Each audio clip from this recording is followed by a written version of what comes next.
مکہ کے اندر جتنے لوگ رہنے والے تھے، جتنے قبیلے تھے، سارے قبیلے کچھ چند لوگوں نے ایمان کو تسلیم کیا، باقی سارے کے سارے لوگ آپ صلی اللہ علیہ وسلم کے جانی دشمن بن گئے۔ انہوں نے کوئی حد نہیں چھوڑی، ساری حدیں پار کی، کانٹے بچھائے گئے، آپ صلی اللہ علیہ وسلم کو ہر قسم کی تکلیفیں دی جانے لگی۔ آپ صلی اللہ علیہ وسلم نے چند صحابہ کی جماعت کو لے کر اللہ کے حکم سے مکہ کو چھوڑا، مدینہ کی طرف روانہ ہوئے، اور اس مکہ کی اللہ تبارک و تعالیٰ قسمیں اٹھاتا تھا، لا اقسم بہذا البلد، اے محبوب تیرے شہر مکہ کی قسم۔ جب شہر اللہ کو اتنا محبوب تھا، جس میں محبوب رہتا تھا، وہ شہر بھی اللہ کو محبوب تھا، اور مکہ آپ صلی اللہ علیہ وسلم کو بڑا پسند تھا۔ نبی پاک صلی اللہ علیہ وسلم جب مکہ چھوڑنے لگے تو آپ کی آنکھوں سے آنسو آ گئے کہ یا اللہ، اسی مکہ میں تو نے مجھے پیدا فرمایا، اور اسی مکہ میں میری گھر ہے، اسی مکہ میں میرے خیش و اقارب، یہ میرا وطن ہے، اس سے میں بڑی محبت کرتا ہوں، آج میں اسے چھوڑ کر جا رہا ہوں، اس شہر میں مجھے تو بھیج جہاں جس شہر سے تو محبت کرتا ہو۔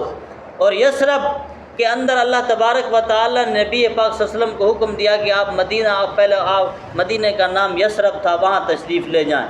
جب آپ صلی اللہ علیہ وسلم وہاں گئے تو مکے والے سارے خوش ہوئے کہ وہ بیماری کی جگہ ہے،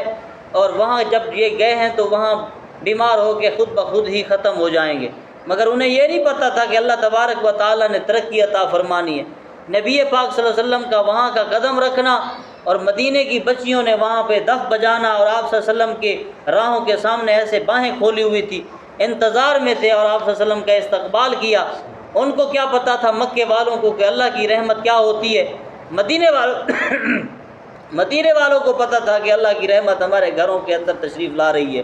انہوں نے بڑا استقبال کیا، خدا نے انہیں مالا مال کیا، اللہ تبارک و تعالیٰ نے دین کو نصرت عطا فرمائی، فتح عطا فرمائی۔ فتح اس طرح ہوئی کہ اللہ نے بڑے مسلمان دین کے اندر درجوک مسلمان تشریف لانے لگے، کلمہ پڑھ کے مسلمان ہونے لگے۔ 1,24,000 لشکر آپ صلی اللہ علیہ وسلم کا بنا، اور اس وقت بڑی تعداد تھی نبی پاک صلی اللہ علیہ وسلم صحابہ کی۔ آپ صلی اللہ علیہ وسلم جب تشریف لاتے